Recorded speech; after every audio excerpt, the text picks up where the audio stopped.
Far away from the busy streets of Phnom Penh, beyond the temples and crowded tourist destinations, lies a quieter Cambodia. A Cambodia of red earth roads, endless green forests, mist-covered hills, and waterfalls hidden deep among the trees. This is Mondulkiri, a remote highland province in eastern Cambodia where the landscape feels completely different from the rest of the country. Here, the air is cooler, the roads become quieter, and as the city disappears behind you, the forest slowly takes over. Mondulkiri is not a place that reveals all of its beauty at once. You have to travel deeper, you have to slow down, and sometimes you simply have to listen. Mondulkiri is famous for its rolling hills and forested highlands. Unlike Cambodia's flat central plains, this region rises and falls like waves across the horizon. In the early morning, mist can settle between the hills, creating a dreamlike landscape. The famous red soil of Mondulkiri adds another color to the scenery. Red roads cut through enormous stretches of green. Tall trees rise above the vegetation. And during the rainy season, everything seems to become even more alive.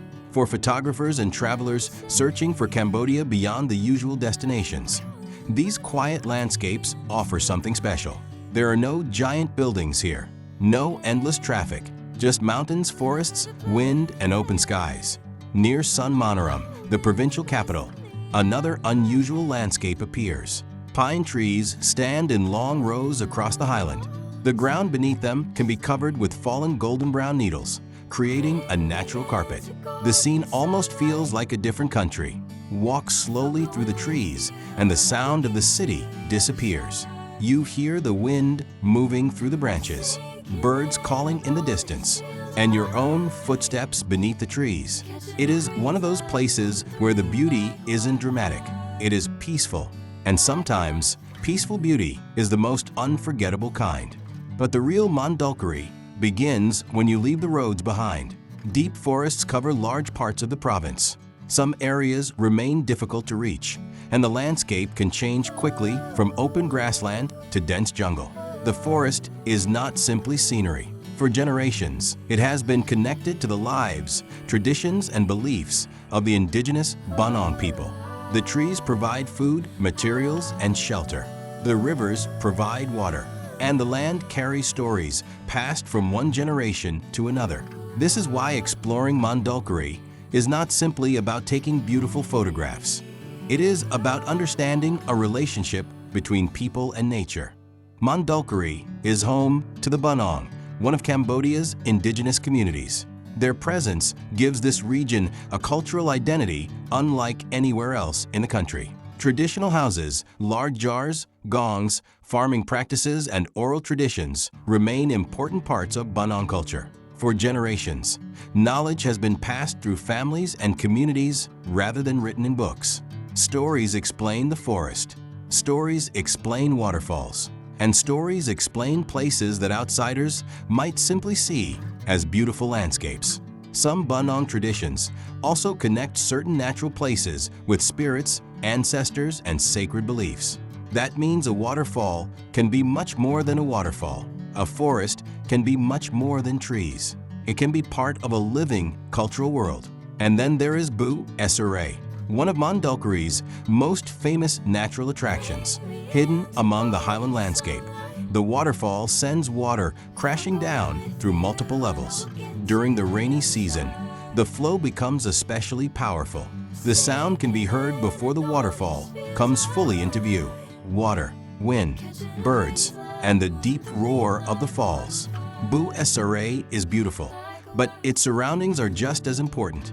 The waterfall exists within a wider landscape of forest and local communities. It reminds visitors that the most impressive attractions are often not built by people. They are created by nature over thousands of years. But Mondulkiri's beauty does not end at Bou Sra. There are quieter waterfalls scattered throughout the province. Kri Tom, Sen Monorom Waterfall, Kbal Priya, Lung Kin, Lung Orng, and other smaller falls and streams hidden away from the main tourist routes. Some are surrounded by enormous old trees.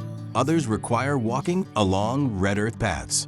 At Kpao Pria, for example, the journey leads through indigenous farming areas before reaching the waterfall. These places may not have the fame of Bou Sra, and perhaps that is exactly what makes them special. They offer a slower experience, a chance to sit beside the water, to watch the forest, and to experience nature without rushing.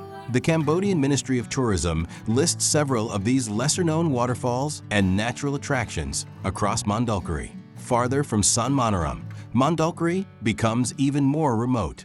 Phnom Nam Lir Wildlife Sanctuary is one example of the province's larger wild landscapes. Here, forests and mountains stretch across the horizon. The deeper you travel, the more the landscape feels untouched. But wilderness should never be confused with emptiness. These forests support plants, animals, and communities. They are part of a much larger ecological system, and they are also fragile. Deforestation and development have affected parts of Mondulkiri over the years, making conservation increasingly important. The beauty we see today is not guaranteed to remain forever. Perhaps the most beautiful way to experience Mondulkiri is slowly. Instead of racing from one attraction to another, spend time watching the sunrise over the hills. Walk beneath the pine trees. Follow a forest trail. Listen to a waterfall. Meet local people respectfully, and learn about the culture of the communities who have called these highlands home for generations. This is the kind of travel where the journey becomes more important than the destination. A dusty road can become a memory. A small village can become a story. And a quiet forest can stay in your mind long after you leave. As evening arrives, the colors of Mondulkiri begin to change. The green hills turn darker. The red earth becomes golden. Mist begins returning to the valleys, and the forests become quiet again. For a few moments, everything seems to slow down. This is the Mondulkiri that many travelers never see. Not the famous photograph, not the crowded attraction, but the quiet moments between them. A road disappearing into the forest, a waterfall hidden behind trees, a traditional village surrounded by mountains, and a culture that continues to carry its stories forward. Cambodia is often introduced through its ancient temples, but Cambodia has another face, a face covered in forests, a face shaped by mountains, a face carved by rivers and waterfalls, and a face carried by communities whose connection with the land reaches far beyond tourism. That face is Mondulkiri, a place where the road becomes smaller, the forest becomes deeper, and the silence becomes louder. Perhaps that is the true beauty of Mondulkiri. It does not demand your attention. It simply waits for you to discover it. And once you do, you may understand why some of Cambodia's most beautiful places are the ones still hiding beyond the usual path. Mondulkiri, where the forest remembers, the mountains breathe, and the waterfalls tell their own stories.